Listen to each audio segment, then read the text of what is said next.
Mais uma semana na expectativa pelos desdobramentos do cenário político e com o assunto de pacotes econômicos que o governo pretende lançar. A novidade da semana é o Big Bang. O Big Bang, né? O pacote aí do Guedes, o mercado tá atento a isso daí. Vamos lembrar que semana passada a gente teve uma semana bastante turbulenta por conta de fiscal, de Guedes, de fala-fala, política daqui e dali. E essa semana o cenário já começa mais positivo, né? Por conta do exterior Por também. conta do exterior, que assim, as economias globais estão se apegando em muito na questão da vacina do Covid, tá? Isso a gente vê desde o Oriente ao Ocidente, tá? Todas as economias apostando bastante nisso. Essa expectativa, cada notícia que tem de um laboratório, Exatamente. o mercado ganha fôlego, o mercado de renda variável principalmente, e acaba tendo aí esse cenário mais otimista. Exato. E ontem a novidade foi, a gente tem um movimento da eleição presidencial nos Estados Unidos, e o Donald Trump tá correndo atrás do atraso, porque a cena ficou um pouco negativa para ele, diante, né, os desdobramentos do Covid nos Estados Unidos, recorde número de mortes aí entre todos os países, e também a gente tem a questão lá dos protestos que ocorreram há 2 meses atrás, então a cena estava péssima para ele, e ele está tentando ganhar fôlego dada a proximidade da eleição, que é no início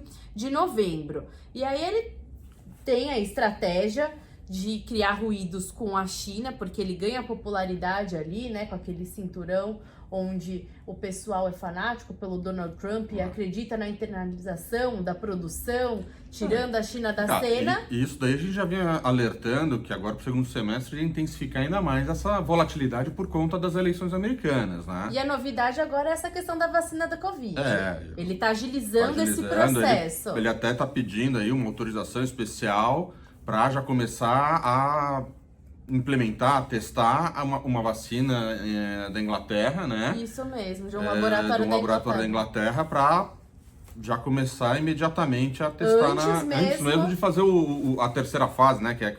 Que precisa lá de 30 mil voluntários e tudo mais, ainda estão em 10, estão testando, aumentando, mas ele já quer acelerar, esse processo, até mesmo mudar esse processo da fase de testes para conseguir fazer isso, implementar isso antes da corrida presidencial. E isso que está dando fôlego para o mercado nessa segunda-feira, na abertura dessa semana. Então a gente tem uma cena externa mais tranquila, sem um atrito da China e dos Estados Unidos no radar. A gente sabe que isso pode voltar ao longo da semana, porque é um vai e vem, a gente não tem como prever o comportamento humano. Então a gente tem essa notícia da vacina ganhando força, a gente não tem muitos dados para serem divulgados lá fora. A gente tem o início do simpósio de Jackson Hole, que é onde o Federal Reserve costuma expor aí com um pouco mais de detalhe a sua opinião acerca da atividade econômica. Tem autoridades também que acabam se pronunciando nesse evento, então acho que esse é o grande destaque da semana. E no Brasil a gente está refém desses desdobramentos do cenário político. Semana passada foi uma semana péssima,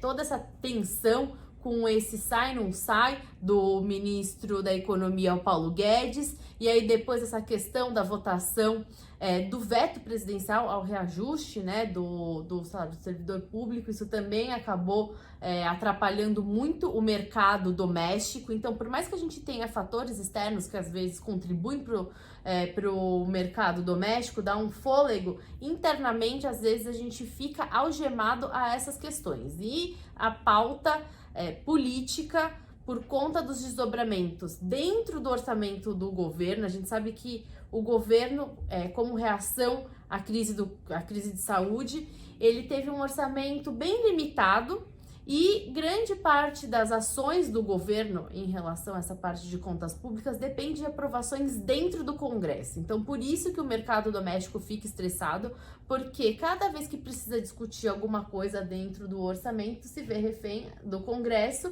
e no Congresso os desdobramentos não são tão positivos. A gente tem um atrito muito forte entre executivo e legislativo. O temperamento também do presidente acaba atrapalhando um pouco, né, nessa articulação. Semana passada, o Paulo Guedes também acabou se estressando um pouco com essa questão da votação do veto, do reajuste, que poderia trazer aí uma cifra maior de gastos para o governo, e aí o Paulo Guedes se estressou e também acabou se prejudicando com o Senado. Inclusive, amanhã o Senado pode convidar o Guedes para votar, não para votar, para explicar a sua declaração na semana passada. De criminosa, que ele chamou a ação do Senado, né? Então, a situação por aqui ela é bem delicada. E aí a gente começa a semana, a gente não tem muitos dados para serem divulgados, a gente fica prestando atenção nos dados de inflação que eu vou comentar logo mais, mas a cena é esse pacote que o governo quer enviar. E esse pacote ele reúne várias medidas. A gente tem aquele Renda Brasil, que é uma proposta do presidente Jair Bolsonaro, eu já comentei por aqui, ele quer carimbar o Bolsa Família com o rostinho dele ali, já avisando, né, as eleições. De certa forma, todo esse pacote aí a ser anunciado pelo Guedes, ele tem um cunho aí político-eleitoral, né? Que são medidas populistas, né? O Renda Família, a questão até da Casa Verde e Amarela. Isso, eles estão tudo visando, de certa forma, um político... Eles precisam aumentar os gastos e para isso eles também, na contraparte, eles precisam arranjar espaço dentro do orçamento, porque não existe espaço. Mas tem uma ponta de corte de gastos nisso Exato. daí. E aí, esse daí é onde a gente tem que ficar de olho como que o governo vai conseguir trabalhar, conseguir lidar com isso daí. Porque esse pacote, ele tem esse Renda Brasil, e aí esse Renda Brasil nada mais é do que a gente já comentou nas semanas anteriores, que é juntar o Bolsa Família com o auxílio emergencial, e aí eles vão aumentar esse benefício que hoje é concedido pelo Bolsa Família, que é ao redor de R$190, isso vai para ao redor de R$200, R$300. Só que para acomodar esse pacote e também um plano de infraestrutura que eles pretendem fazer, a gente sabe que não tem como, o governo acaba flertando com esse gasto de infraestrutura e com programas habitacionais. Então, o Minha Casa Minha Vida, assim como o Bolsa Família, ele vai ter um novo nome, vai ser, enfim, vai ter esse carimbo também do governo Bolsonaro, e para poder gastar mais dentro desse plano aí, desse apelidado Big Bang, né, pela própria equipe econômica, eles vão tentar dar um jeito de reduzir, de achar um espaço no orçamento para conseguir alocar essas novas despesas. Então, a expectativa deles é propor uma série de medidas de maneira que eles consigam abrir um espaço fiscal entre 20 a 70 bilhões. Então, a gente tem que ficar de olho, porque é uma série de medidas dentro de um pacote.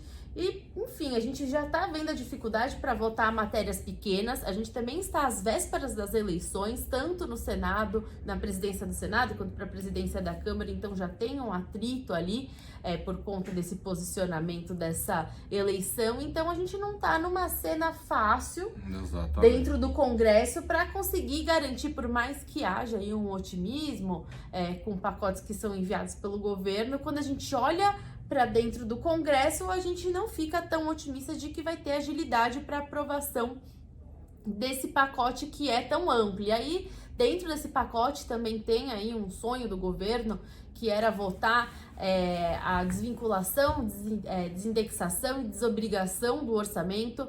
Cerca de 70% do orçamento ele é indexado. Tudo bem que a inflação, a previsão da inflação para esse ano, ela é baixa, está ao redor de 1,6, 1,9 o IPCA, então seria até um momento adequado para se discutir essa questão do orçamento, da indexação do orçamento, mas a gente sabe que, enfim, não é fácil, tem esse clima que não permite a caminhada de assuntos dentro do Congresso. É bem complicado, o governo vai ter que trabalhar e trabalhar bastante agora nesse segundo semestre. E isso pode estressar o mercado ao longo da semana, a condução desse assunto, porque tudo que diz respeito às contas públicas, por conta, né, dessa trajetória que é preocupante do endividamento do governo brasileiro, isso acaba trazendo um movimento de aversão ao risco e para o investidor estrangeiro, né, por mais que ele ainda tenha uma representatividade grande dentro do Ibovespa, é cerca de 40%, a gente acaba vendo um movimento principalmente na taxa de câmbio quando ele retira o recurso aqui da Bolsa. Então, a gente Exatamente. tem que ficar atento para esses movimentos. A semana começa otimista, mas isso pode trazer aí alguma volatilidade ao longo da semana. E outro aspecto que eu gostaria de comentar também é que a gente tem dados de inflação que vão ser divulgados essa semana. A gente nem tem tantos números de atividade no Brasil e fora, mas o que está chamando a atenção na cena brasileira são os dados de inflação, com destaque para o IGP. O IGP que estava caminhando aí, as projeções estavam ao redor de 2%, 3% no máximo, agora já estão migrando para 10%. A gente está acompanhando uma pressão dos preços no atacado, dos preços de grãos, soja e milho, e também dos preços de proteína. A aceleração dos preços dos grãos acaba também trazendo pressão para o preço da proteína, porque é usado como ração, né? Para o gado, enfim, para os suínos também.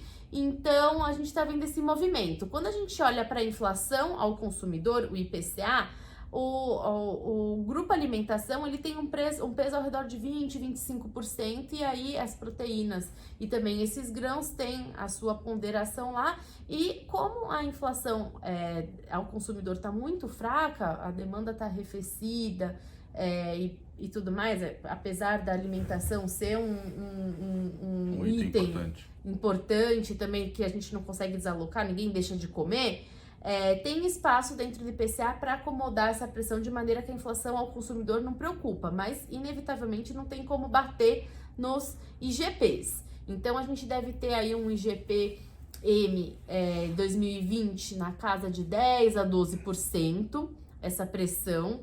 E além, né, de trazer esse alerta, né, uma preocupação que possa surgir para o cenário inflacionário, então estou deixando claro que a gente não tem essa preocupação dos preços ao consumidor no índice, mas a gente vai ver o preço desses itens subirem no mercado. Eu queria entender se tem alguma consideração para o setor de proteína na Bolsa.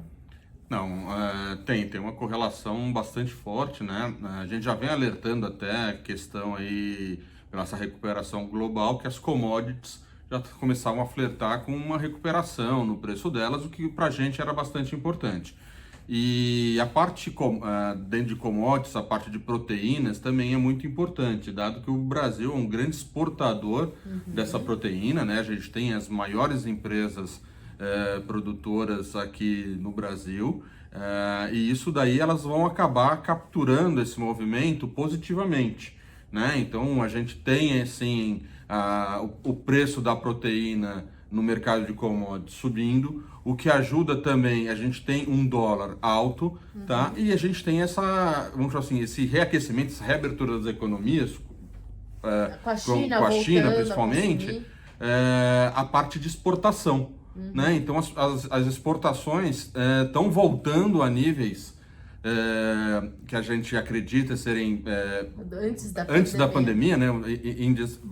Níveis bastante positivos, e isso daí tem impactado nos preços das ações, né? Quando a gente fala de uma Marfrig, numa JBS, de uma Minerva, todas essas empresas têm se beneficiado, e a gente já vem alertando para esse potencial de valorização delas aí já há algum tempo. Acredito que a gente vai continuar vendo agora no segundo semestre essas empresas se despontando. Acho que elas vão continuar surfando esse momento, e reforço que acho que as empresas que têm commodities na tua essência, nas tuas características, vão performar bem nesse segundo semestre. Então vamos lembrar, a gente tem petróleo, a gente tem minério, a gente tem a parte de celulose, a parte agrícola. Então todas essas empresas que tiverem correlação com essas commodities, acredito que vão ter uma performance muito boa, um potencial bom agora para o segundo semestre.